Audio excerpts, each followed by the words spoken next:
은행의 금리 이유나 요구권을 저희가 요청할 수 있는 경우가, 다시 말해 담보의 여력이 올라갔을 경우, 건물값이 많이 상승했어요. 그러면 이제 한번 요청할 수가 있고요. 또 하나는 내가 현금성 자산이 많아졌어요. 그래서 해당 은행에 이체를 해놓을 수 있는 경우. 저는 한 가지 팁이라고 한다면요, 지점장님들한테 좀 잘 보여야 될 것 같아요.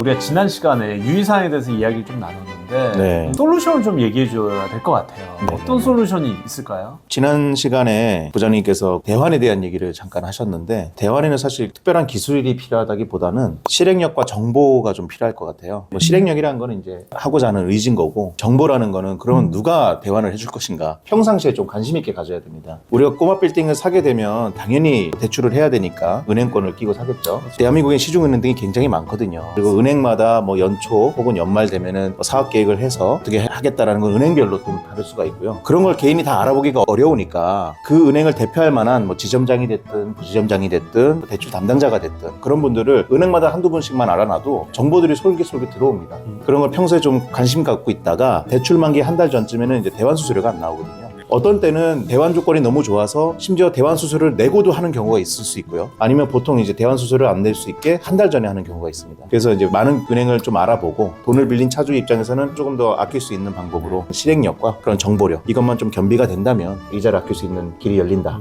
과장님께서 굉장히 FM적인 정서, 교과서 같은 이야기를 해주셨는데, 저는 이제 좀 팁을 드리면 연말에 12월 30일자 기준, 은행은 딱 그 숫자로 보니까 그렇죠. 그때 은행의 잔고가 얼만큼 있냐가 좀 중요합니다. 그걸 통해서 은행에서는 이 사람이 얼만큼 이자를 감당할 수 있는 자산의 여력이 있느냐를 통장에 입고돼 있는 돈을 중요시해요. 필요시에는 주위 사람들한테 돈을 꾸더라도 지출이 있으면 뭐 1월 초에 지출을 하고, 그리고 캐피탈을 쓴 것들이 있다면 신용평가에 좀 떨어지는 요인이 되니까 그런 것도 좀 피하고, 필요에 따라서는 건물 산지가 뭐 한 3년 내지는 5년 정도 지났다면 자산 재평가를 해서 본인의 건물을 자기가 갖고 있는 유형 자산의 가치를 좀 올려라. 그리고 이제 제 경험을 또 하나 말씀드리면, 금리 인하 요구권이라는 게 있어요. 은행의 금리 인하 요구권을 저희가 요청할 수 있는 경우가, 다시 말해 담보의 여력이 올라갔을 경우, 건물값이 많이 상승했어요. 그러면 이제 한번 요청할 수가 있고요. 또 하나는 내가 현금성 자산이 많아졌어요. 그래서 해당 은행에 이체를 해놓을 수 있는 경우. 또 하나는 내가 평소에 하는 사업, 혹은 뭐 내가 직장을 다니는데 갑자기 고속 승진해서 뭐 승진하는 경우, 연봉이 늘어난 경우, 수입이 늘어난 경우, 그걸 증명할 수 있다면 은행의 금리 인하 요구를 할 수 있습니다. 이거는 꼭 꼬마 빌딩을 사서뿐만이 아니라 아파트를 샀던 담보 대출을 일으킨 경우 금리 인하 요구권을 사용할 수 있다.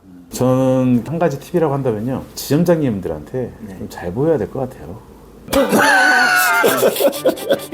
지점장님들이 알고는 있는데 얘기는 안 해주는 경우도 있고, 어차피 금리를 산정할 때는요, 본사에서 승인을 받잖아요. 본사에 설득할 수 있는 뭔가를 지점장이 갖고 있더라고요. 제가 알고 있기로는 프로그램상에서 영업이익을 집어넣고 대표이사의 자산을 집어넣고 했을 때 딱 떨어지는 신용이 있는데, 거기서 이제 정성평가라 그래가지고 여기는 이런 가능성이 있고 이런 미래 성장성이 있다, 이런 것들을 좀 다시 넣어서 올리면 거기서 이제 좀 반영하는데, 이제 그 지점 얘기해 주신 거예요. 좀 더 신경 써줘서 하나 내지는 두 등급을 올리는. 이 공실률 해소하는 방법이 필요한 것 같아요. 공실이 일어나는 건 굉장히 복합적인 문제라고 생각을 하거든요. 전반적인 부분에서는 경기가 안 좋거나 시장 상황이 안 좋거나 이래서 일어나는 경우가 물론 많겠지만, 특수 상권이 갑자기 뭐 몰락한다든가 갑자기 떴던 상권이 또 가라앉는다든가 해서 일어나는 경우도 많고, 근데 꼬마 빌딩 같은 경우는 개별성이 강하다고 저는 생각하기 때문에 대부분이 약간 노력으로 해결될 수 있는 부분도 크다. 그 노력이란 거는 굉장히 작은 부분부터 시작하거든요. 주변을 깨끗이 해놓는다든가, 정비를 해놓는다든가, 누가 봐도 또 회사 들어가는구나 하는 느낌으로 좀 해놓는다든가,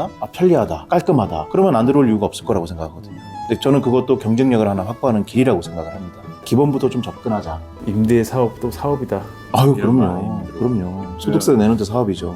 지원하는 것들이 좀 필요한 것 같아요. 임차인들이 들어올 수 있게끔. 이 사람들 같은 경우는 권리금이나 시설비나 나중에 원상복구해야 되는 조건들도 있고 하다 보니까, 또 임차인들이 좀 가볍게 올 수 있게끔 인테리어 지원을 어느 정도 해주겠다, 기본적으로 어느 정도는 냉난방기라도 이 정도는 설치를 해주겠다 정도의 얘기가 되면 공실률을 좀 해소할 수 있지 않을까 하는 생각이 듭니다. 저도 두 분을 통해서 또 다시 한번 리마인드 되는 부분들도 있고, 계속 우리가 얘기했지만 공생하는 관계니까 임차인과 임대인이 공실 있으면 건물주 못 버티거든요. 그럼요. 그러니까 건물주 분들도 임차인의 소중함을 느끼고 서로 같이 서로 윈윈하는 그런 관계가 돼서 서로가 다 행복해졌으면 좋겠습니다. 오늘 여기까지 하겠습니다. 감사합니다. 네.